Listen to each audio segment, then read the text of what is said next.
We've been doing this podcast for a long time, and as many of y'all know, I went to White Station. And you know who else went to White Station? Dylan Who? Mitchell, Cedric Wilson, I was going for the mouth of the South, but you can keep naming Joe names. Jackson. I don't know. I mean, I ain't never hated on your one of institution. They won dipping with a lot of rain. But my pops with the White Station, man. I got a You're little right. spot out on the side, bro. You feel what I'm saying? You're But who right. was you You're right. referring to, sir? I was referring to Paul Feinbaum, and obviously, ain't none of us know 80-year-old white men on here. But we got to talk SEC ball, and when you're talking SEC ball, everything starts with Alabama. And this year, first year under Kalen DeBoer, Alabama does not make the playoff. Instead, SMU gets in. Let me hear y'all's just reaction to a wild conference championship weekend. Nah, bro. That's what Alabama get. You can't be losing to sorry ass teams, first of all. I know, no disrespect to Vandy. Listen, you can't be losing to 6 and 16, 75 teams. Being upset that you're not getting in a 12-team playoff, bro. It's 12 teams. Like you can't, yeah, come on. You had your chances, you lost three times.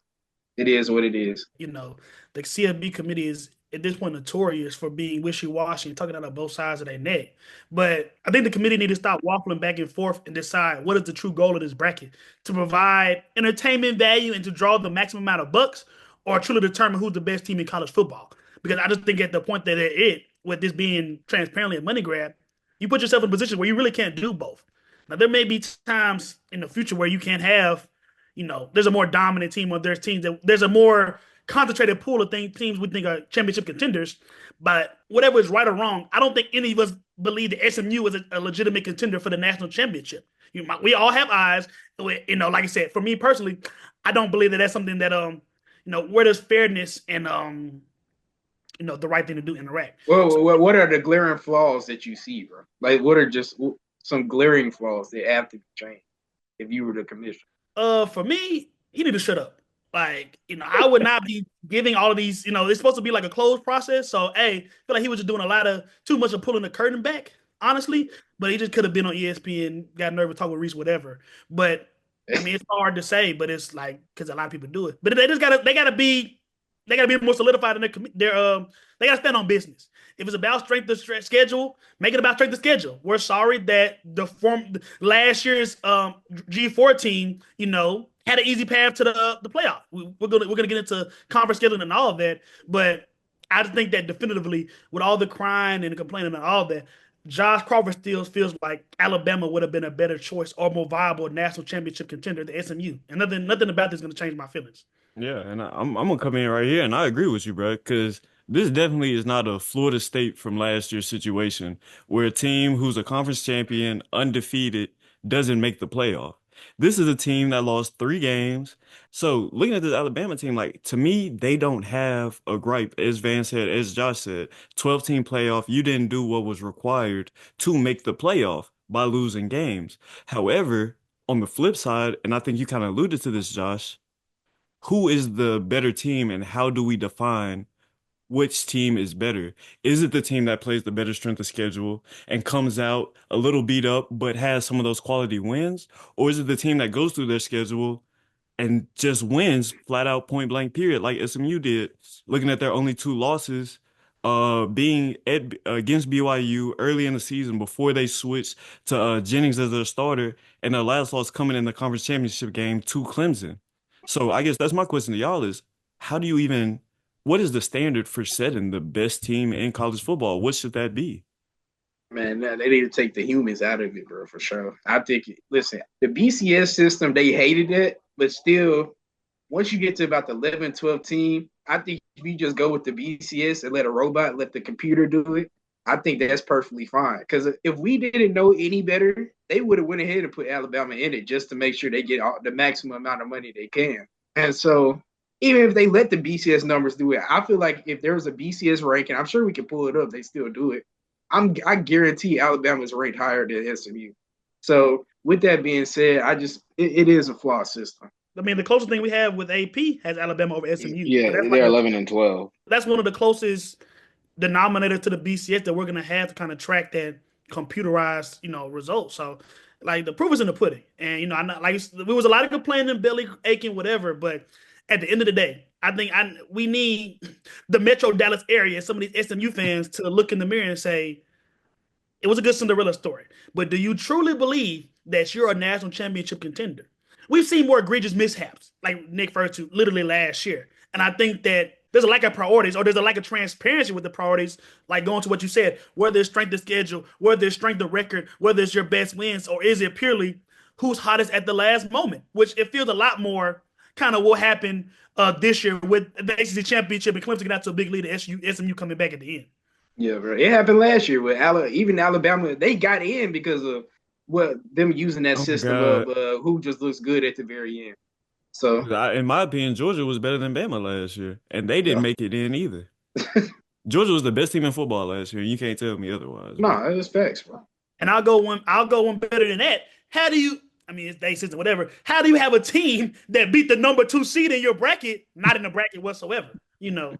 So but I want to hear TJ. Come on, Mr. Bush. I want to hear your contribution to the convo. I think the more underlying thing about this is that the 12 team playoff, this is like the more sinister way to describe it, was designed so that these powerhouses would not ever miss on the playoff. It was not designed for the Miamis or the BYUs or whoever else to get in. This was designed so Alabama, Clemson, Ohio State, those like blue blood. I mean, I guess you can say Miami, but like those teams that have been dominating the playoff, this was designed so that they would never ever miss out. And this team still missed out. And all they can do is blame themselves because the two losses, they were going to get in with one. They damn sure were going to get in with two, but you lost to two unranked teams. I'm not Yeah, counting Vanderbilt as a ranked win because they were ranked for like that week after that. And that was literally it. yeah, Oklahoma was only ranked because they hadn't lost more games. Like they were ranked the first week, then the second week, and they just kept losing. They kept going down. They were yeah, never ranked again. They were never going to be ranked again.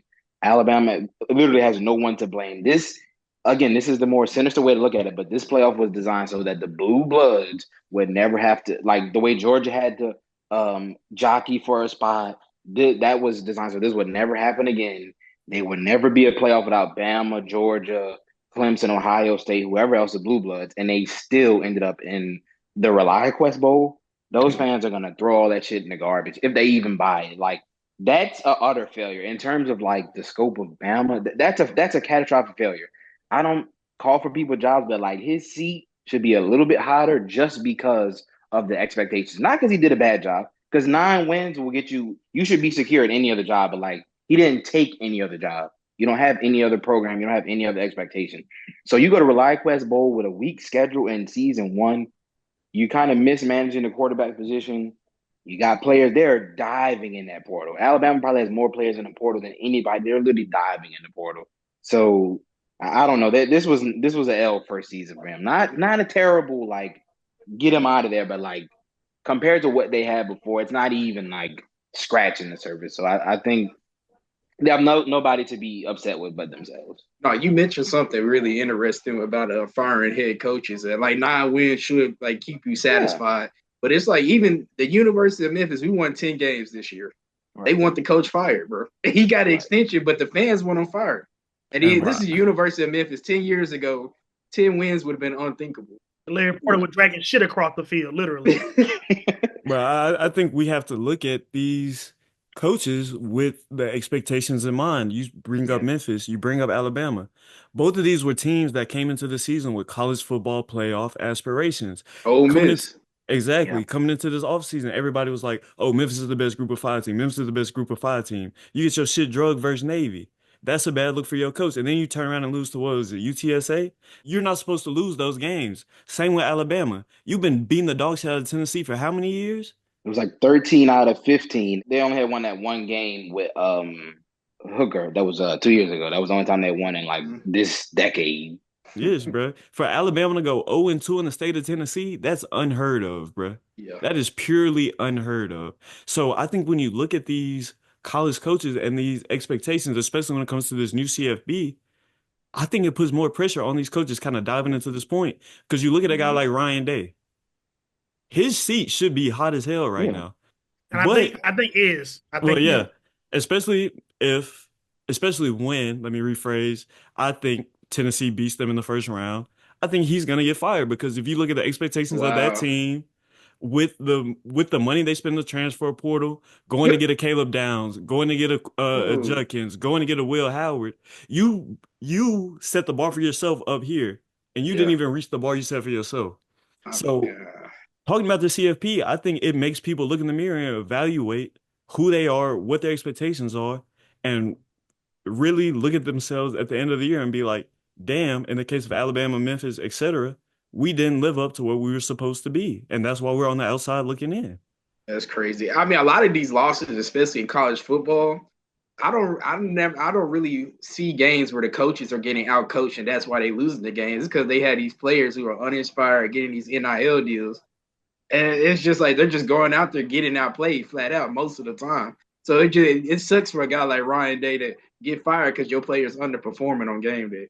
And Ryan Day is 62-9. Like that's ridiculous. Like No, no, no, I but What? no, No, agree. no, no. no, no, no. 62 and 9 is Asterisk, cool, but asterisk. he done lost what, three straight to Michigan? Yeah, I but was I about thought to it was say, 4-9 That's in about big 10 games, bro. losses each time you Four lose and to nine in Michigan. big Yeah, games. so half the team, like half the loss to the same team. Like, no, I agree. I think because their expectations are different, and seed will be hot. But like, if you just Yeah. blindfold like this coach is 62-9, they want him fired. We're gonna be like that. Those They kids are do drunk. look What the hell? crazy. Like, Yeah. what the hell are they talking about? But like, this is the worst Michigan team I think I've probably seen in No a cap. while. Like, Mm-hmm. you were talking about like not getting out coached. Like, I don't know how else to explain it if you lose to a team that's that bad. Like the only game they literally got up for was that Michigan State game, and they were like, Mm. "Little bro gonna be little bro." Like after that, like I can't even name you the teams they beat.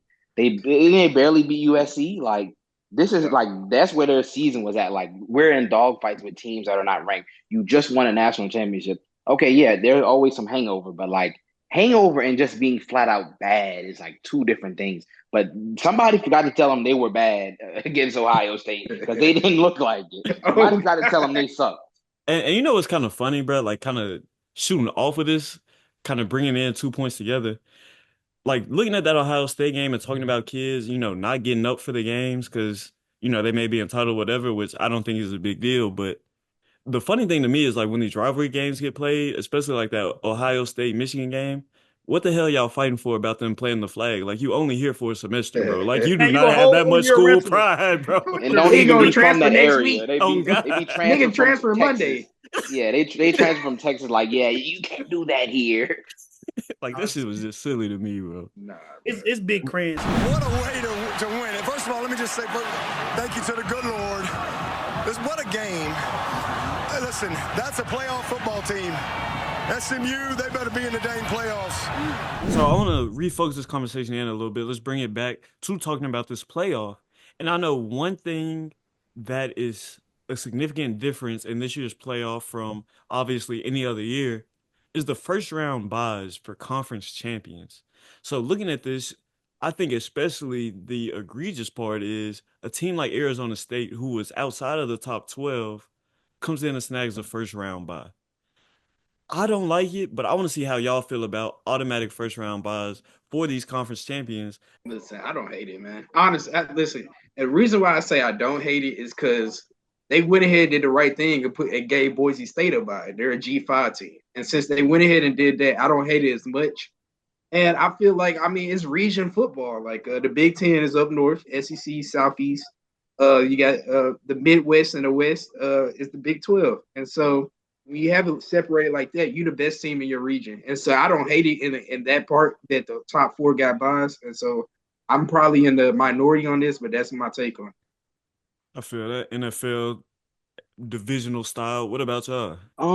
I don't hate it, but I think it can be tweaked. Maybe not start out with four, maybe like two, because like I know like all these coaches were like kind of complaining about all the conferences. Like Lane Kiffin was complaining, Brett Lashley was complaining, but like we just talked about, these conferences are too complete. Like the new ACC and the SEC that's still kind of the same, are those are two different beasts. Like maybe everyone shouldn't get a bye, kind of like how the NFL had two like the 1 and 2 seeds got buys, and then they changed it just to the 1 seed because they added an extra team. So Yeah. if you Mhm. add extra teams, you take away buys, because like if you add more competition and now you have 4 teams that don't have to see anybody else, like we don't know what's like, if you have 4 teams, what if 2 of them had to play a playoff game and they just played a conference championship game? Like it might be a better game than if they sat at home. Now they get healthy. Like injuries are a part of football, scheming, you have fatigue, you have wet, like SMU is not only going to get boat race because they're not the better team, but it's going to be freezing.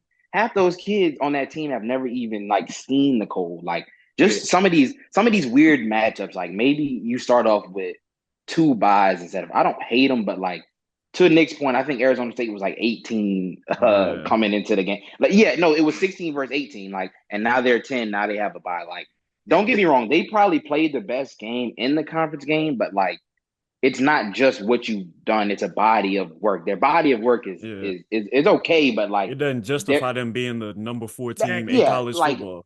That's kind of like that's a little bit of recency bias. We just saw them beat down on a real Big 12 team. Like, oh, they got a defect, man, put them in. But like, okay, let's go a week back. They just were struggling to beat this team, and they were struggling to beat this team. It's like the way That's they crazy. like they just rushed the field because they won the game at the last second. Oh Because God! that was the weird thing BYU, ever. bro. Like against BYU, you had to throw. Like you can't even like they couldn't even score from the 5. The quarterback runs back when they throw the ball into the stands. Like teams that are like a fit, like you've never seen Bama do that. Clemson ain't never did at Ohio State. Like it's not to take anything away from them, but like it's levels to it.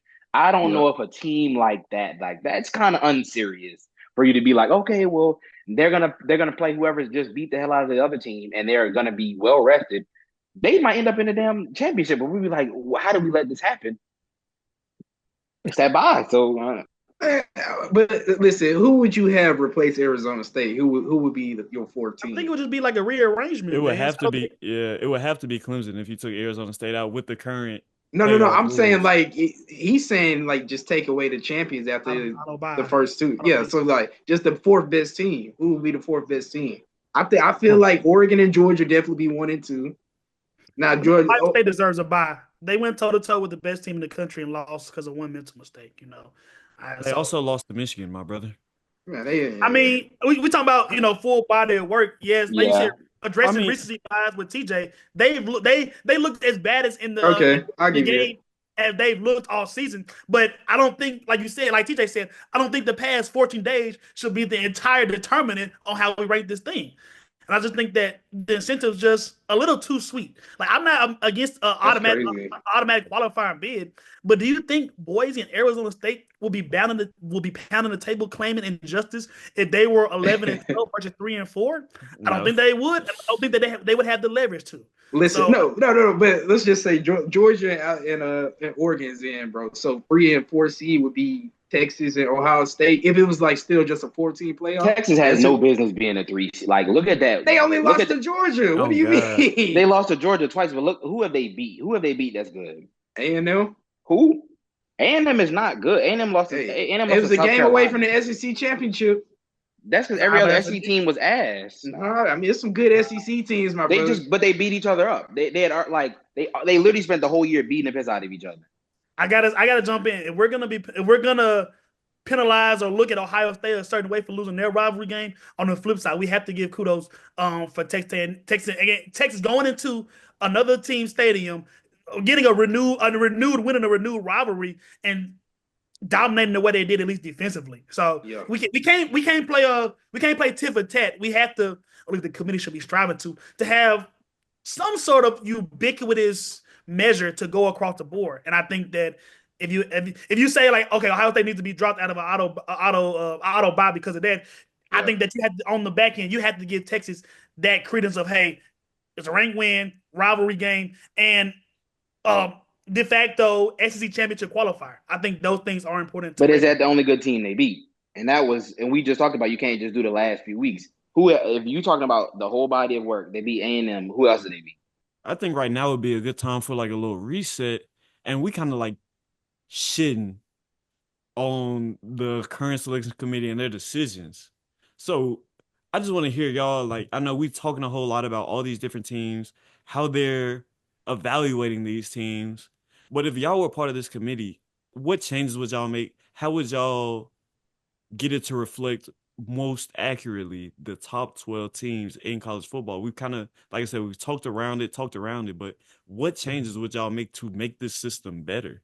I said just go back to the BCS system and just let it be like that. But instead of you still keep the caveat of the top 4 conference winners, but then after that, just let the BCS decide the numbers how they do and let it just be like that. So then you can't get mad at humans. They're gonna get mad at computers no matter what. Bro. Yeah. Some people don't know how to work computers, so it wins like that, bro. I say go to BCS and just do it like that. But that's my take.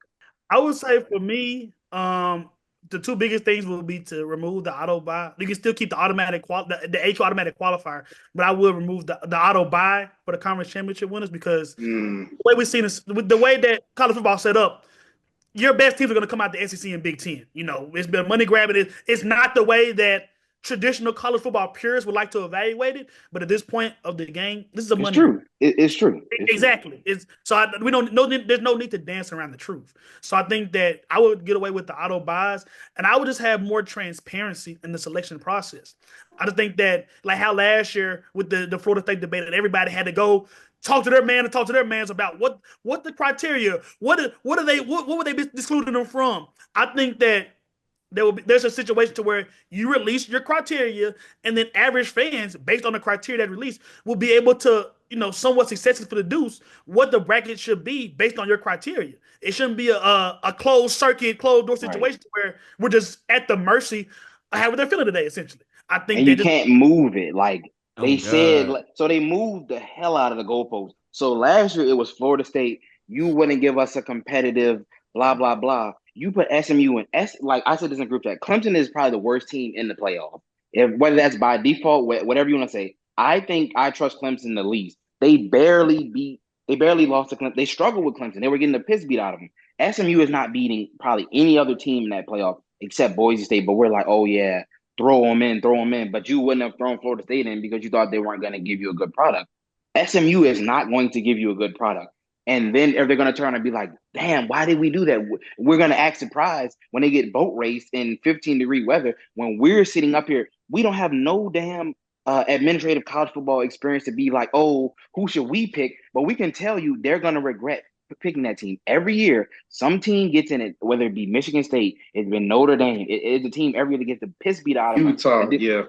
Utah, Cincinnati. They get the shit beat out of them. And we're like, damn, who voted them in? But then when you have a team that's actually competitive, you're like, well, okay, so he said we're going to stick with strength of schedule. That shit went out the window. So if that's going out the window, why not put Miami in? If we're not doing strength of schedule, do not give that spot to SMU. Miami scores 50 points a game. SMU is going to 15-degree weather. Like if we're gonna move the goalpost, you keep moving it. Keep moving it and keep moving it until SMU is out. Put Miami in. Put South Carolina in. Thank you. If I'm gonna move the one. That's the one. If I'm gonna move the goalpost, like okay, so last year Florida State wasn't gonna be competitive. Okay, then stand on that. SMU is not going to be competitive. They were not competitive. They played 30 minutes of football the other day. Literally, they got their ass kicked the whole first half. Clemson just fell asleep. They're so bad. They blew the game in 8 seconds. They haven't had 30 yards of kickoff return the whole game. They give up a 45-yard return, and this kid kicks a school record field goal. They blew the game in 8 seconds. What do you think Penn State finna do? They won't even have to worry about kicking. Penn State was just giving number one Oregon comping to them. Like, come on, bro. They were running all over them. Penn State clicking at the right time, bro. They lost to Oregon because Oregon is like that, but Penn State is clicking at the right time. What essence? Like that was probably the worst. They would have been better off playing Arizona State than Penn State. They got probably the worst matchup. Hell, they might have even been able to sneak up on like Tennessee, somebody with like inconsistent quarterback play, but like they're not going to sneak up on a team that pounds the rock. They have a battering ram at quarterback because now they let Drew Aller, like he's a beast. Like he might not be crazy throwing the ball, but like he's not going down. That's a battering ram inside the 10. Come on now, they're talking on both sides of the neck. They're gonna be pissed when SMU gets killed, but they could have just made the right decision. They did not put the right team in. You said it from the jump down. That was the first thing you said. And I'm going off your point, TJ, and I'll be quick so we can get back, Nick. Outside of this being transparently a money grab, nobody in the community can even argue that at this point with conference realignment. The biggest thing that fans and college football punters are looking for or that wanted from this expanded playoff bracket is exciting matchups. And we didn't get any of that from my perspective in the first round. Tennessee, Ohio State, really good game. The rest of these first round matchups, was anybody begging on the door to see Indiana play Notre Dame? Hey, listen, it's gonna be underrated. I know. Listen, I know. Like I said, Miami's the sexy pick, bro. No, people the fuck is not, bro. Yes, even South Carolina. I'm not gonna lie, bro. I almost threw my phone away when I saw Cam Ward got named as a Heisman finalist, bro. Why? Y'all The just dude was the best offensive player in the nation, not named Ashton Genty. He only had less passing yards than Kyle McCord. I mean, shit. All I'm gonna say is, I personally, actually, I'm not even gonna say Lil Josh can go and throw for 500 against Yeah, some of the no, best defense. everybody in this Zoom meeting right now can get 100 all-purpose yards on my Oh God. So it's I like, ain't gonna lie, the way I was at the gym on Sunday, I got a good 57 in there. I think to kind of wrap this up, the two biggest things that I feel like the committee's either stated goals or should have been goals was, I'll go with this phrase, TJ, like the blue blood black back door. This was kind of Right. designed to get some of these on the cuff blue bloods into the game. So you felt at that. And the other thing with the expanded playoff, you wanted more exciting. You wanted exciting first round matchups. Everybody, Penn State been pounding the door for 20 years about how it's unrealistic for them to make the state to make the national championship game.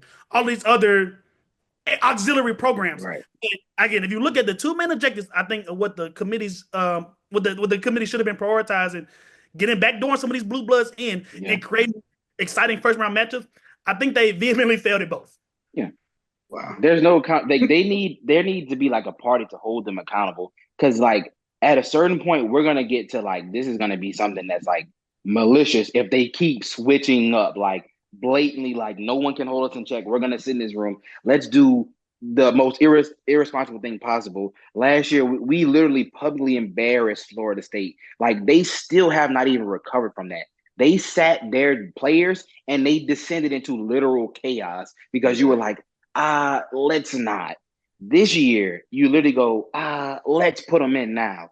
We've never seen a Bama team struggle like this, still couldn't get in. We have rarely seen a Clemson team struggle like this, still couldn't get in. Like, well, they got in, but like they only got in because another team lost. exactly. If Miami handles business, this is like some type of multiverse. If Miami beats Syracuse, this whole playoff is something completely different, and we're not even having this conversation. But there's no accountability, like from year to year. Like I feel like if you have 12 teams, isn't your job easier? Because now you don't need to hold anybody, because now there's enough room for everyone.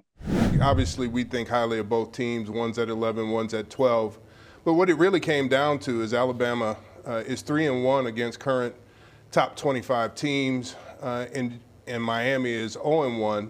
Alabama is 6-1 against teams above 500, and Miami's 4-2. So I think we've talked about the process enough. Let's talk about the actual ball now. Especially, we done talked about some of these first round matchups not being exciting. But I want to start off, and I think we all have a general consensus that Ohio State Tennessee game gonna talk about something, right? Yeah, definitely. Say no more. So now, as we kind of like just look at this bracket, I just want to hear from y'all. First of all, who are some players, some names that could make some noise and take their teams on a run in this playoff? And who are some teams, period, who y'all like? Just some like little dark horses, you know, players, teams, X factors. Just tell me how y'all see this this playoff field playing out. For me, I actually have I'll just jump out there with my hot take. I'm decently confident that Oregon doesn't win a game in this bracket. Okay.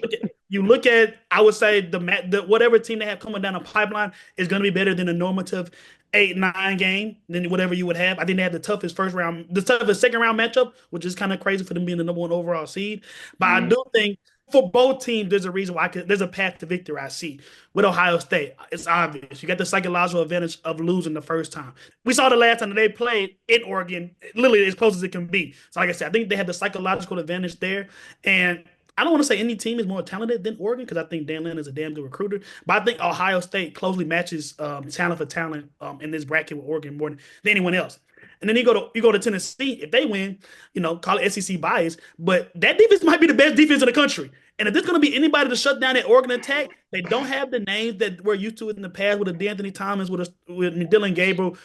He's a good quarterback, but I think we see a cap in terms of what he can do to carry an offense. But I do see a situation where he can look like Quinn Ewers versus Tennessee, unable to get out the pocket, looking a little flustered. He's already a shorter guy, so interior D-line pressure affects him more than a 6'4", 6'5" quarterback. I just see for both potential matches for Oregon, for them to be the number one overall seed, that they got a really bad draw. So I'll throw out two X factors. Jack Sawyer for Ohio State, probably their best front seven player. You saw the the emotion that he had losing to Michigan. A guy that Ohio State guy being 0-4 to Michigan, he got murder on his mind. And I think that the Oregon offensive line, they got some good tackles, but I can see I can see him be able to generate pressure under the way that the Oregon O line hasn't seen before. I think I forgot which one y'all said it, but I think Penn State might be able to make some noise. Like they have a cupcake matchup first. Like Oregon is interesting because like what I saw in that game was like Dylan Gabriel was really comfortable to play point guard. If they end up with Tennessee, that is the most athletic, fast, hard-nosed deep. They're going to hit him in the mouth. He's not going to be able to sit up there and distribute. And that's what's going to get them in trouble. Like I've seen it in every game that they've dominated. He sits back up there on his white horse. Oh, you get the ball. You get the ball. Turn around, hand it off. The running lanes in that championship game were ridiculous. Dude, James was hitting it. Bro. He 8 yards down the field before he even get hit. I've never seen anything like that for a team that's supposed to have a good front seven. Tennessee's not supposed to have a good defense. They do have a good defense. I'm not saying Penn State doesn't, but like we haven't seen anyone, maybe except for Georgia, take Tennessee defense and just like what was it? A combined like 90 points in a Big Ten championship bro. game. That's ridiculous. Like you would have thought that I was like the SEC championship game is usually the one with all the scoring. It was like 10-6, but the Big Ten game, 90 something points. I think if you can disrupt Dylan Gabriel, I think if Oregon gets out the way, like Josh said, that first round, I think I think one of the new kids to the playoff will win that thing. I think if you get them out the way, I think literally anything like we might be looking at Arizona State. Like they got a defense, they got a matchup problem at running back. You cannot tackle that. You literally can't tackle them. What are you gonna do when you have weapons on the outside? So they're gonna get that wide out back. They still have other wide outs. And they have a running back you can't tackle, plus a quarterback. He's not going down either. Bro, Levitt, he can run. Is nice, bro. He can nice. run. And he can dunk. He can throw it. He can run it. And now they have the confidence of they didn't just escape with a championship win. They beat the brakes off of a real Big 12 team. Some of these teams got into their realigned conference and they showed their ass that they weren't ready. SMU was like, they showed their ass. Arizona State busted some ass. They are ready. Don't be surprised. But if somebody gets Oregon out the way, you might be looking at a team that's never been in the playoffs lifting that trophy. That's really all. I completely agree because my hot take is a team in the first round is going to win the national championship. None of the top 4 seeds are going to win it. Talking about that, I think too many people are sleeping on Georgia, bro. I think this Georgia team, looking at the path they have to get to the championship game, I think Georgia they got a real quarterback path. That's a discussion, but I'm not going to entertain that because I feel like it's foolish. It's foolish, but like he does like to this is ridiculous that I'm even addressing this, but like he does bring a dimension of like they don't use Beck in the run game. He can run, but like that's the only thing that I'll give you. Like he is like he watched Carson Beck. He was throwing that shit into some Stevies. He was letting it rip. He was throwing it into some crazy goofy ass windows. So he been watching Carson Beck sometimes because he let it rip. That last interception was terrible. There wasn't even no one in red. He got some Zach Wilson in him for sure. I don't know. Like I don't want to hear anything about. I don't want to hear anything about nervous, bad read. That was just bad football. There wasn't even a receiver. Like he must have got paid off to make the game close or some shit. Because he just threw it right to. It wasn't even a receiver over there. So you know what, Vance? I hate that I'm even entertaining this, but he brings a different dimension, not a better dimension, just a different dimension and a dimension that's harder to prepare for. It's what they need. They need a playmaker on offense. Fair enough. I will say this: like once he entered the game in that second half, that's when Georgia's offense as a whole took off. You saw Etienne get some runs. You saw Frazier get some runs. You saw Bell and other receiver, Enos or whatever, make some plays in the pass game. They got going as an offense behind him. But I will say, even though they got going, all of that started on the defensive side of the ball. And that's where Georgia has always been built, and that's where they will continue to be dominant. That defense was going to spank whether Riley Leonard or my boy from Ohio come into Curtis Rourke. Curtis Rourke come to see the Dogs. And he don't like to slide, so he gonna get knocked out. Exactly. He gonna get knocked out. Exactly. The Dogs gonna handle that, in my opinion. Moving on to the second round, you see the winner of Boise and Penn State SMU. That Georgia defense still gives me enough confidence to say, hey, offense, y'all gotta do is put up 20-21. We got y'all. I don't know. Penn State versus Georgia Penn would State, give me I will like say, LSU, yeah. Alabama, like dog fight, Tyrann Mathieu days. And I type of vibes. can see that, but it all depends on what Drew Adler shows up for that game. Mm-hmm. And so I think Georgia has just as good a shot as anybody to win this thing. I don't think that's a hot take. I don't think that's anything. Yeah, shouldn't be. I agree with y'all on the Oregon point, especially looking at, like you said, the running lanes and then the yards after catch they were able to get in that Big Ten championship. That's not ridiculous. That's not happening when you see an SEC team. Yeah, point blank, period. But what I will say is the one team that I will take a hot take on is Clemson. And I think Clemson can make it to the second and even potentially the third round of this playoff based off of two things, experience and Dabo Swinney. Yeah. Like I told y'all in the group chat before that SMU game, you put all the chips on the table and you say, hey, Dabo, I need you to win this one college game to get back to the playoff, which you haven't been to since Trevor Lawrence left campus. He going to win that game, and we saw him do that. Same thing here. Your first time in the playoffs since that guy left, Cade Klubnik is a junior, senior, starting quarterback. He's got the experience. He's won the games. You got a dynamic running game, especially if Moffitt can get healthy. The other guy got hurt on the kickoff. But Clemson has a team to be competitive in this. Texas is, in my opinion, on the wrong side of progress. They haven't looked as good coming down the stretch.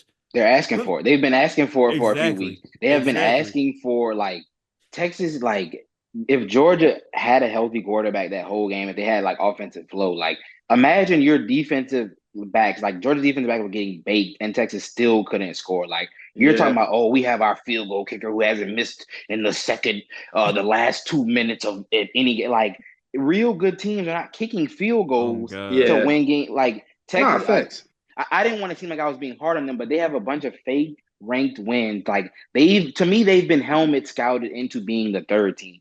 I thought if a team beat you twice, not convincingly, but the first time was convincing. The second time, like I wasn't sure that Texas could win. Like I thought if a team beat you twice, it's supposed to put you out your misery. Like you shouldn't be hanging around. Like I feel like they've been asking for it. And one thing that Nick was saying about Clemson, they're gonna keep a D line, they're gonna keep a running back, and they're gonna keep a quarterback. That is all you need in college football. I don't care who you got. Any linebacker, football, bro. I don't care if you got linebacker, safety, whatever. You keep a D-line, you keep a quarterback, and you keep a run game. Texas, they struggle too much on offense. They have their best player on offense missing, Kelvin Banks. They struggle to block.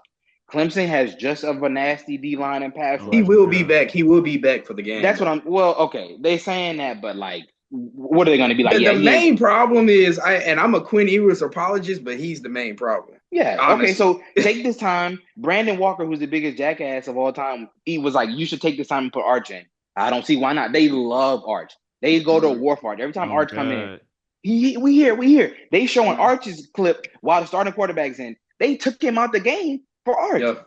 They go to war for him. If you got to put him in, this is the playoff. There's no more hold on to what's in the tank. You're not saving anything from this. Is you win or go home. What are you waiting for? He'll get a ring. It's nothing wrong with it. And he'll get drafted. So this team is not good enough to be like, okay, we'll wait for next week. Because with Clemson, a team that people talk crazy about, but they still made it, nothing to lose. What's stopping Clemson from lining down busting through that O-line, that suspect? Quinn Ewers literally cannot run for his life. Clemson has playmakers on offense. They don't just have running backs. They got receivers. They got a receiver. They got a tight end, Brennan Stool, Wesco. They got Moffitt. They got a quarterback that can run. Texas can't handle that. We just saw a backup quarterback run all over them. That is the worst matchup for them. And once they get past Texas, Arizona State will probably just. All right. Let me play out the scenario. Like you trying to like finesse that whole into it, like they just get it past. Okay, well let me play it out. Texas will give them what they deserve, but it ain't gonna be no walk in the park. Well, I'm not gonna say walking, but like a win is a win is a win. You don't get style points for. All right, bro. But I'm saying we playing it out. That was more of a coin toss than a full short game. That's what I'm saying. What do you think gonna win, Nick? No. It's 1-1 because I still think Texas gonna win. It will be a good game. I started this out by saying I think Clemson's a team that's gonna make it to the Y'all third think round. Clemson gonna be okay? All right, so keep going, TJ. Just as I said, Just like I said, Clemson, like objectively last week was probably the worst team out the playoffs. They don't care. That has nothing to do with what they're gonna do on the field. That's just us talking. Like just because I think that they probably wouldn't beat most of the teams, this doesn't apply to a team that I think shouldn't be the third seed. Hasn't really beat anybody good besides A&M. But again, A&M, what is A&M? They're probably going to be barely ranked. They're going to be in a Pop-Tart ass bowl game too. They can't even figure out their quarterback situation. So yeah, they went into College Station, where a lot of teams can't go when they won. Hats off to them, but for degree of difficulty, A&M has a quarterback that literally can't throw the ball. All right, no, I just still want you to go. Let's just act like we do a majority. Clemson versus Arizona State. So Clemson versus Arizona State. Arizona State, having taken a few weeks off, this is a moment where Clemson is literally made for. Whether it be the players on the field or the coach, they have been there. Sometimes you have to act like you've been there, but that's not easy for everyone. It'll be easy for Clemson. I don't know if Arizona State is a team that can act like they've been there, like maybe some of these other teams. Like maybe you can have a team that hasn't even won a playoff game, like Notre Dame, but maybe they can act like they've been there better than Arizona State. Okay, I feel like no one can tackle Cam Scatterboot. Clemson D-line is pretty good. They're going to give it their best shot. He won't be running wild. He won't be throwing 7-8 dudes off of him. Okay, so let's say they meet up with Arizona State. Who would they play? That's the quarterfinal, semifinals. Yeah, so we'll go from there. So Nick, I'll let you take over. Tennessee versus Ohio State. Who you got? I got Tennessee in that one. Like I said earlier, I just think this Tennessee offense, especially the way they run the ball, Ohio State coming off that Michigan game, I like Tennessee. Oh, so you think they're gonna go in the horseshoe and win it? Yeah. That's crazy. All right, so just now you got Tennessee winning. Michigan did the same thing, by the way. But continue. All right, bro. that is kind of crazy when you put it like that. They the same type of team. Great D-line. They're going to get on Ohio State ass. Exactly. So now we go into the quarterfinal. Tennessee versus Oregon. Who you got? Same thing like I told TJ earlier. I like Tennessee in this game as well. What? I don't think, Vance, I want you to sit down and watch that Big Ten championship game. We are old enough to remember when Iowa and it was some nasty low-scoring games in the Big Ten championship. That game was in the 40s. Okay, yeah. Okay, yeah. Oregon gave up 40 points. This Tennessee offense is capable of putting up 40, and their defense is also capable of not giving up 40. So they just have to get if they just get to Dylan Gabriel. If he's uncomfortable as hell, he will give it up. He might fumble it. They're going to give him hell, bro. Tennessee just 6 years don't mean shit, bro. Tennessee just beat the brakes off a Big Ten team in a bowl game last year. Like they're like I don't even if we don't even count Oregon as a real Big Ten team because this is their first year. Tennessee is made and has been created in these past few years for these type of teams that like to open these wide open run lanes. Imagine you trying to open a run lane and somebody already ran past your face. You trying to reach block to the second level. Defense, he already ran past your face. Jordan James not finna get 8 yards a pop before he get hit. They're not finna be trading blows. Tennessee, they used to go tempo. They finna hold that bitch now. They not gonna let Nico put it in harm's way. They not finna just be. Y'all don't think Oregon can win ugly? No, they haven't had to. Necessity breeds the ability to do things. They have not had to win ugly besides that one game against. Well, no, wait, did they beat Ohio State? Yeah, they beat Ohio State. But that was offensive game. Ohio State had the ball last, the offensive pass. Off a fluke-ass penalty. Yeah. Okay, I highly doubt that happens again. And that was still a 30-something game. I'm going to say, I don't think they can win ugly. They beat Wisconsin 16-13. That was the close game. Right, like I don't think they can win ugly because they haven't had to. Like, okay, they beat Wisconsin by 3. That's a conference game. Like, the conference games are weird like that. This ain't no conference game. This is a team they haven't seen. This is a team they won't see again. Like, they just gotta catch them. If Tennessee catch them lacking, like this is their worst match. Like Oregon would have been better off probably against maybe anybody else. Now that is not to say Nico won't go in there and get that bitch up 5 times. If you do that, then it's gonna be a different game. But Hyper won't even let it get to that because if they want to run the ball and play point guard, we gonna run the ball. We gonna play point guard. And we have faster defensive ends than you do. We have bigger, stronger guys than you do. And we're going to push your lineman out of the way before you push ours. And then before you know it, Tennessee might win 28-14, 28-7 because they're not going to turn it into a boat race. That's what Oregon wants. And kind of I know we kind of shit on Oregon, but if Oregon is to win, they have 2 transfer 4th, 5th-year corners who are legit locked down. Yeah. and they're going to have to be some of the most impactful players, whether they play Ohio State or Tennessee. And so I think that's where it starts for Oregon. If you can make some stops, then you have chances to get your offense going. Yeah. If you can't get those stops, especially playing a more physical style of football, it's over with for you.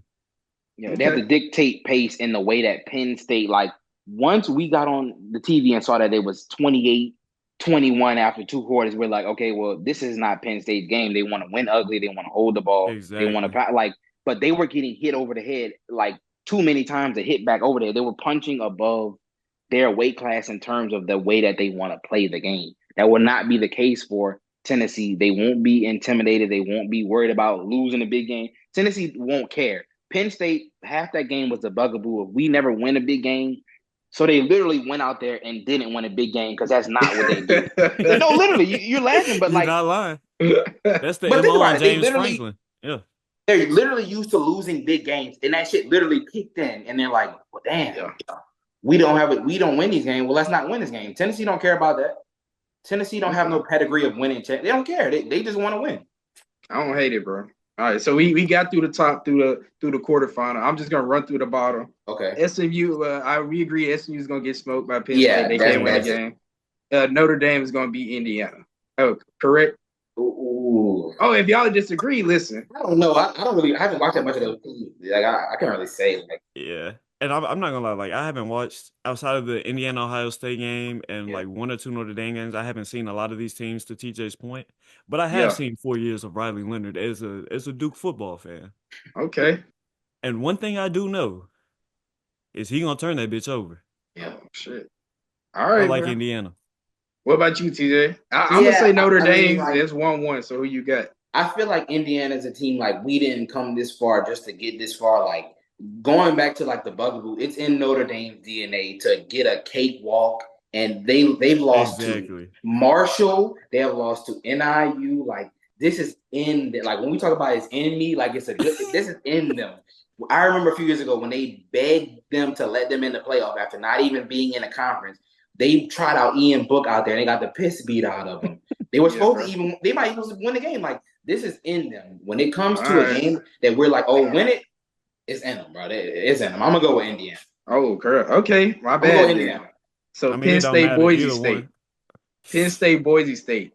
For me, I know we love Anthony Genty. The best player in that game, Tyler Warren. They're not gonna be able to stop him. He is nice. They're not gonna be able to. I'll go Penn State. If they can't get the ball to Ashton Genty 30 times, which Penn State will not allow. I just told Nick the other day that he outgained the quarterback and 70% of the game. Like, that's ridiculous. And it was by a lot every time. That's ridiculous. No, Penn State go pop his ass. Ain't no bouncing off them. They can't even block anyway. Ashton Genty never had one single running lane a day in his life. He's just that good. He'd be running through like 6 of his own linemen just to get a first down. Like, they put him his after contact stats are still like 1,000 rushing yards, bro. Little Michael Parsons going to be in that backfield. Yeah, it was like what? He was number 1 in rushing, number 2 in rushing is him after yards after contact. Okay, like, come on now. If that's all they got to do to win that game, like, the weather won't be a factor. You'll be inside. That both teams will be far away from home. Like, none of that shit will be a factor. And keep him from getting the ball for 30. I know they're going to try. Boise State going to try to give him that shit 30 times, but he's going to have 30 carries for 60 yards, and he might not even score it. If they keep doing that, I don't trust him to throw the ball to win the game. Tyler Warren, Katron Allen, Singleton, Drew Allen, it's just too much. It's just too much. All right, bro. In the West Championship, 20-plus carries, 120 yards, 1 TD? That efficiency dropping. It's done. All right, bro. In the Blood Bowl, the final quarterfinal, we got the Georgia Bulldogs versus the Indiana Hoosiers. Who y'all got? Georgia. Okay. Yeah. Listen, Carson Beck probably won't be playing, so I got Georgia too. Dude, if Indiana won that game, all hell, like, the bracket is dumb. It's not far-fetched, though, bro. No, it's you're not right, far-fetched. Like, to me, there's not really any team in here that's that much better than all the other ones. There are teams like Georgia and Oregon at the top, but like the gap is closer than it's ever been. Yeah. But if Indiana wins that game, God, like, what do we do after that? Because, like, who would they even have to play? Like, we've already knocked out Georgia and Oregon. Penn State. Like, come on now. Penn State, who hasn't beat a ranked team in however many years, wins the national championship. Literally all hell. I'll be damned if I see James Franklin raise that trophy, bro. Is he black? Is James Franklin black? He probably. If Is he Jason Kidd black or is he like? Nah, I think he black, bro.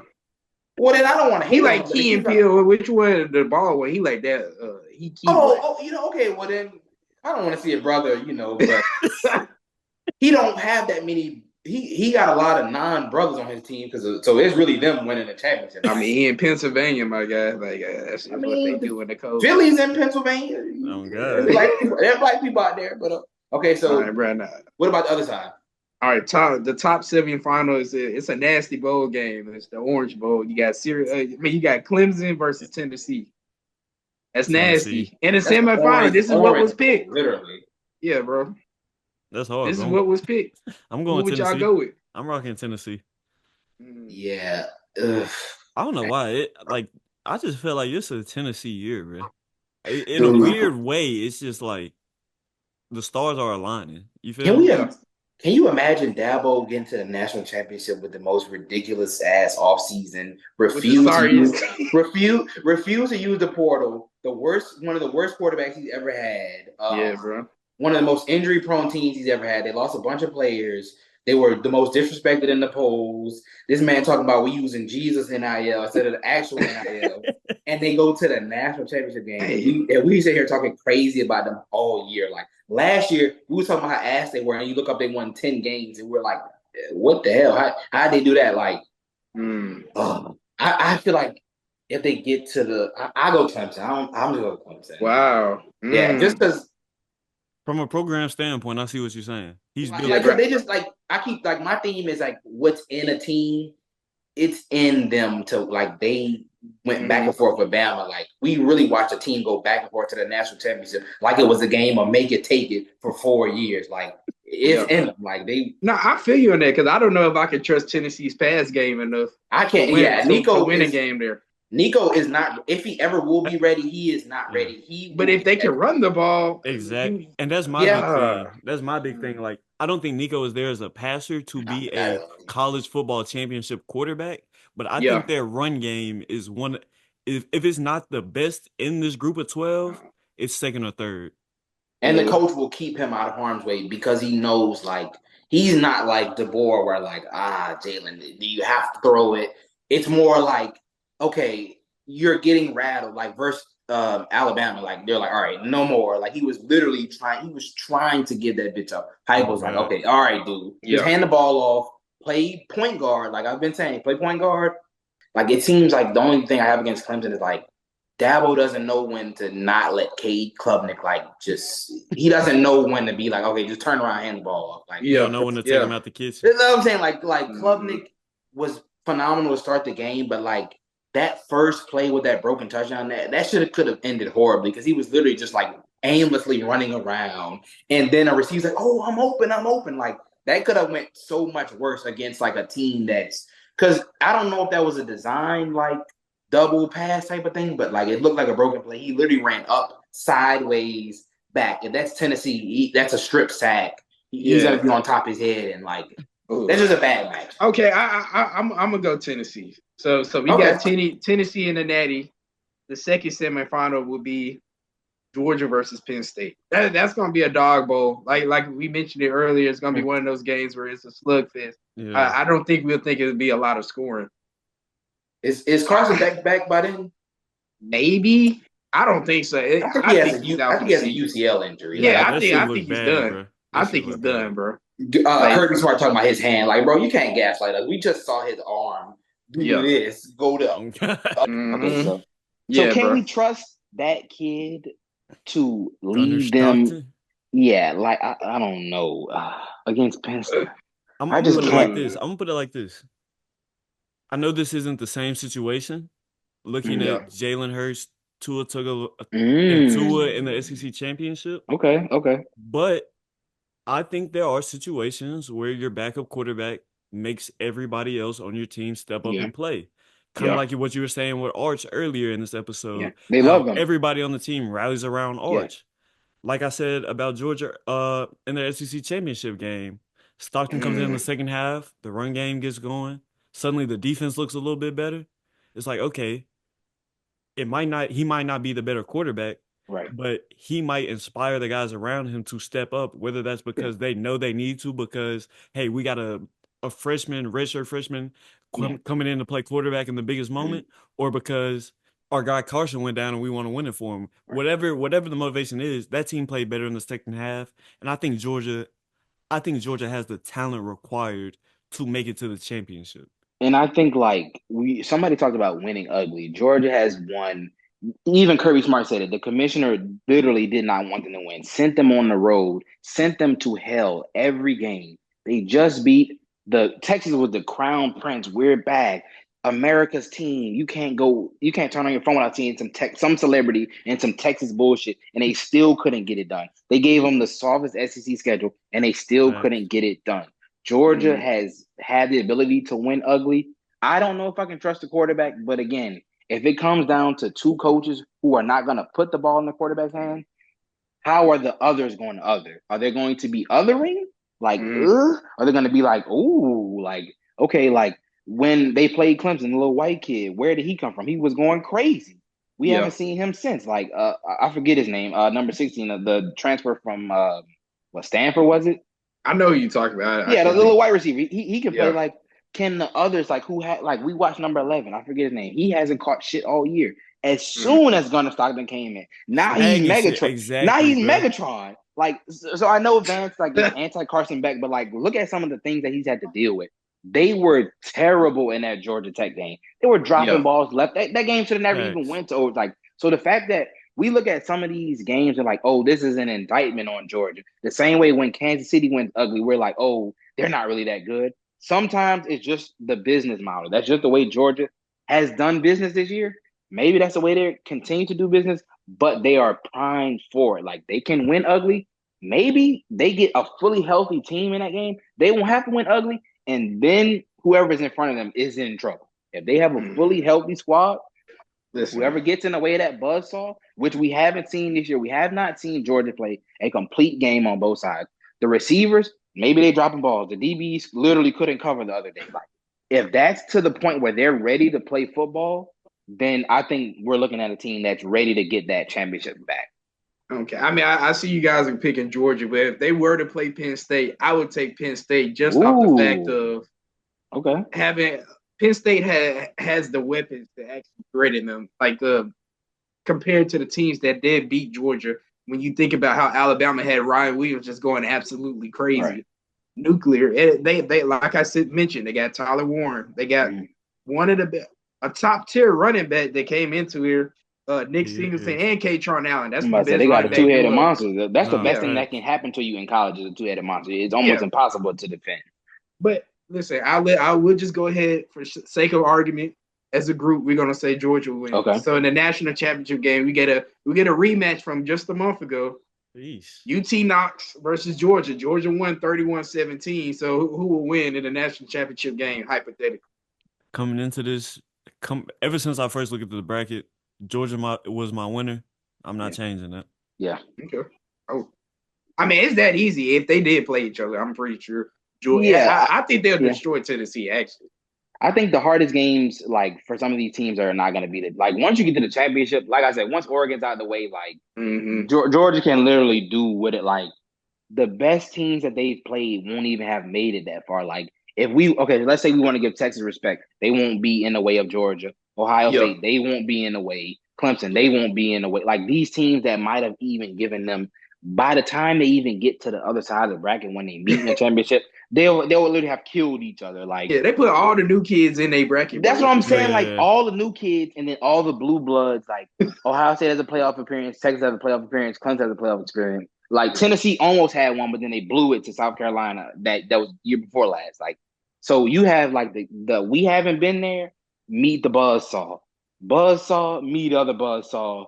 You guys kill each other. We'll see who comes out. Like, all right, like we're throwing the rest of them like into the lines. Then like, and this isn't even the most potent Georgia team we've ever seen. Like, not at all. They've rolled out teams where they haven't had. We have a team where some of us would question the quarterback. Some of us would question some of the weapons. Georgia just had one of the best tight ends ever. They had receivers. They had running backs. They had defensive.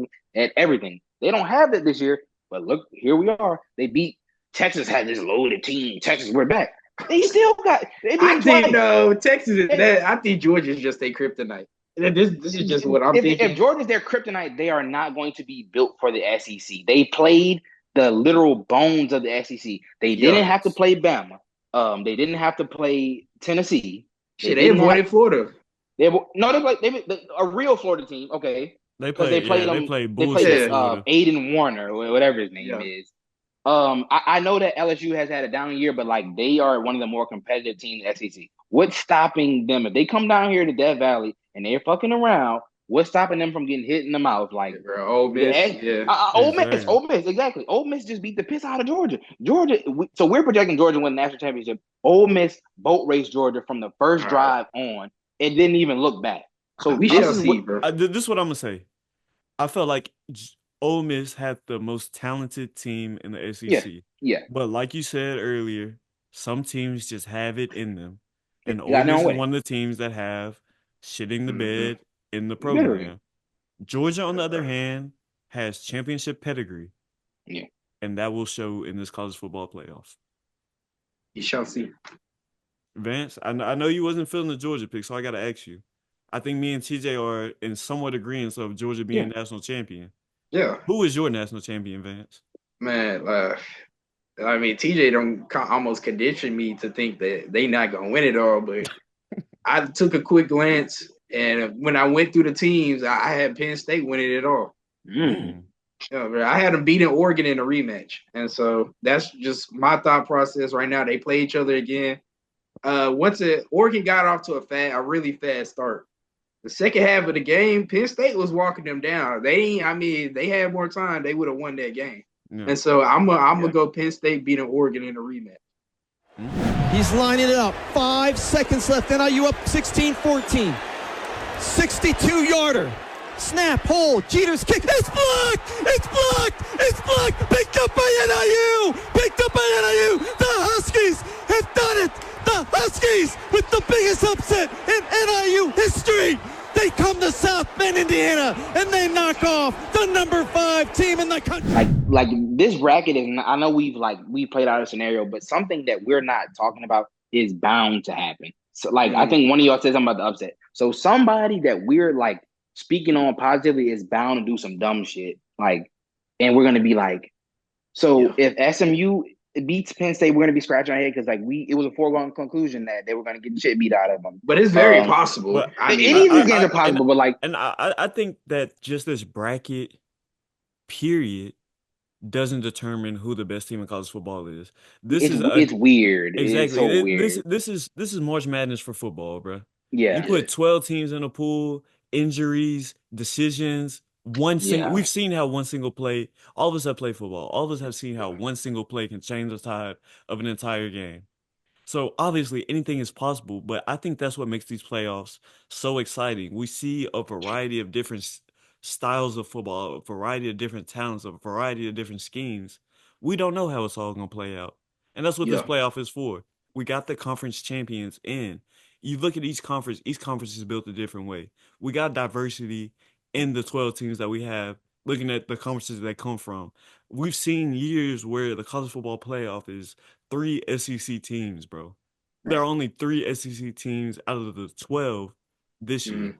So I think, yes, anything is bound to happen, but I'm glad that anything is bound to happen in a way that breaks the familiarity of the past playoffs we've seen. This is what we ask for. People who like to moan and groan.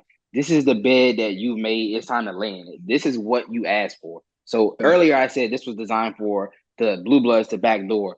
Also, this is kind of designed for us to see some exciting matchups because sometimes we don't want to see Georgia beat the piss out of Alabama. I've seen them. I didn't always want to see that. We just there was one year they played in the SEC championship game, and then the next week they turn around and play each other again. We don't want to see that anymore. We have seen them swap paint, knock each other's head off one too many times. Just imagine if this bracket, if you switch Penn State and Texas, that's just how crazy this bracket is. It is bound to be madness. But for those of you who would complain and say, oh, this is weird, this is too strange, I don't like this side, this is what you asked for. Just watch football, enjoy the football. That's what I'm saying. You have less SEC teams, which y'all wanted. You Yeah. have G5 represented. New ACC, really, Oh I my don't count God. SMU as that's AA. SMU is an American team. These teams have played 1 year. These are not real ACC teams. That's an American team. Texas is not a real SEC team. That is a big Oregon deal. is a Pac-12 team. Bro. Oregon is a Arizona Pac, and they State is a still Pac-12 team, like bro. they dominated their conference. Oregon beat the shit out of everybody. Arizona State beat the piss out of everybody. Like we're bound to see, and I think we're going to see. Maybe I would pull for a new champion, but if I'm living in reality, probably not. But this is designed so we get a new champion, new teams, and with the reassurance that, oh, Bama, you have a down year. Oh, you come on in through the bag. Don't let anybody see you. Oh, Georgia, you having a down year. Clemson, you have a down year. You sneak on into the bag. No one will see you coming. Come on in. And some of those teams still couldn't get it done. Like you're going to see crazy matchups, crazy uniform combinations, schemes, shit that you've never seen. You're going to see a team that you didn't think was going to be this bad shit themselves. You're going to see a team like, hey, weren't they supposed to lose? You're going to look up on your TV and Clemson might be beating the shit out of Texas. Or you look up and you see SMU, Penn State is 10-10 in the fourth quarter. You're like, what the hell? What happened? Yeah, Like- definitely, bro. There's gonna be some players Right. that raise their draft stock with a Like, tournament we- like we this. we can live in the land of reality of like what we would bank on, what we would put our money on, but like look at what's happened this season. We had 8 ranked upsets 3 weeks ago. Like there is nothing stopping this from being all hell breaking loose in every single one of the 4 teams. Like I don't know who said that none of them make it out. Don't be surprised. I wouldn't bank on it. I wouldn't bet on it. But if Oregon, Arizona State, Georgia, and Boise State are sitting at home digging in their nose, and we're looking at Clemson and Tennessee and SMU and Indiana, if that's the Final Four, it's disgusting. But look how That's how not far gonna happen, bro. It's not. Oh, but what's to say? What's to say? Exactly. I know. Football is different, bro. Upsets are more likely in like March Madness, but Okay, but like you just said, this is March Madness football. Like what's upsets in football is so much more unlikely, especially when the teams are all elite because they're gonna be. Wait. But that hasn't been the case this year. Really? There's been 5. No. But I mean, no. The talent pool is starting to shift because of NIL. You'll get a random player at who God knows where because they got the money to pay him. Yeah. But I feel as if upsets are much less likely to happen in football. NIU beat Notre Dame. I'm about to say that was like what week 3 when you're supposed to be kicking the shit out of it. Like listen, I'm telling you, it's not going to be a lot of upsets, but Vandy like beat Alabama. As a 3-touchdown underdog. This is one of the most confusing years of college football. Yeah. Point blank. Period. And Bama now lost by 3 I understand touchdowns as a 3-touchdown favorite. Exactly, and I understand your point about it being harder to pull off an upset in football. Right. Yeah, but these are the 12 best teams in college football. Right. Anything is possible. I agree. And look what we've had happen all year. And Exactly. These are the teams that this is not supposed to happen to. So now in their mind, they're like, okay, now we're the 12 best. Like like, it's not like I'm going into the shoe. Oh, we can't lose. Now it's a team I've never seen. You put your pants on just like I do. You get dressed just like I do. I don't fear you. I've never played you. I've never seen you. Exactly. I'm not like, okay, I keep talking about the bugaboo. Ohio State was like, we can't lose to Michigan, and they lost to Michigan. Penn State's like, damn, we keep losing big games. Oh shit, we lost another big game. Like sometimes that's like the fear of knowing, like ignorance in the situation will kind of help you because you don't even know what to not expect. But when you know, like, oh, Bama, we're playing Georgia again. Damn, we can't lose to Georgia again. Like sometimes you just myth it up even when you're not trying. It's a fresh slate, bro. I mean, but just because they're ranked higher doesn't mean it's an upset, though. Like whoever Arizona State plays between Clemson and Texas, the winner of that game is going to be favored over Arizona State. Like Arizona State would be ranked higher, but that's what I'm just saying. Like it won't be any upsets. Whoever's the money line favorite will most likely win. But that's only based off the last few Oregon weeks. too. Yeah. All right. Yeah, they will be, and so that's why I think upsets are less likely to happen. Like they are coming in as the higher ranked team, but it's not an upset.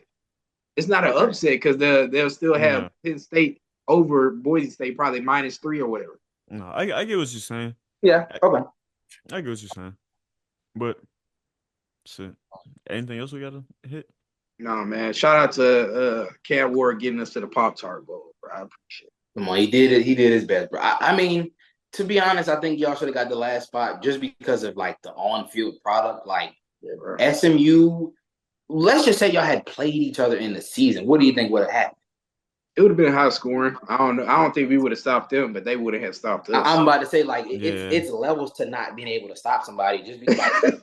No, I know you're like, but like it's levels. So it's like if not stopping me and I put up 30, you can't stop me. I put up 50. Like the math don't even add up. Like you saying that you all want to stop them, but I mean they made it to the ACC championship. They took care of business. We didn't, bro. But that's only because that was a byproduct of y'all not taking care of business. It's not like they were undeniably like they should go. Same with Clemson. Clemson was not undeniable. If y'all win that game against, this is a completely different bracket. We're not even having half this discussion. If Miami gets in and they're playing Texas, can you imagine? All they had to do was beat Syracuse. They could have lost the ACC championship game. Come on now. Like Miami against Indiana at home, they're going to beat the piss out of it. All Colorado had to do was win one more game. They could have had an argument. Like Colorado would have really could have knocked out a team like Penn State, one of these other teams that didn't win the championship game, like one of those weird bubble teams. And again, that'll be a completely what's stopping Colorado from winning the playoff game? And now we're like, damn, they were just terrible. They just won a playoff game. But that's the reality of the portal, of the 12-team, all that shit, realignment. I mean, I like you, bro. I like to see a piece. Yeah. But people got to understand this is what you asked for. So I don't want to hear all that shit on Twitter, getting on timelines with think pieces and the committees.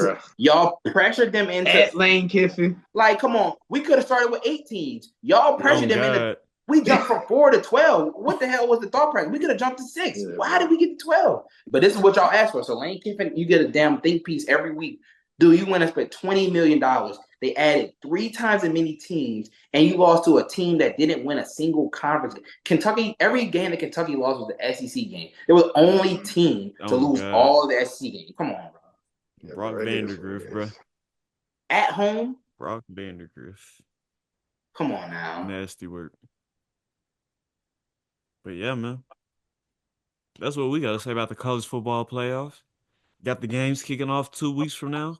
I'm sure we'll be in your face with that as well. So make sure y'all like, comment, subscribe, and let us know who y'all think is going to come out on top of this college football playoff. Make sure y'all stay tuned. Follow us on all our socials. And we out of here, man.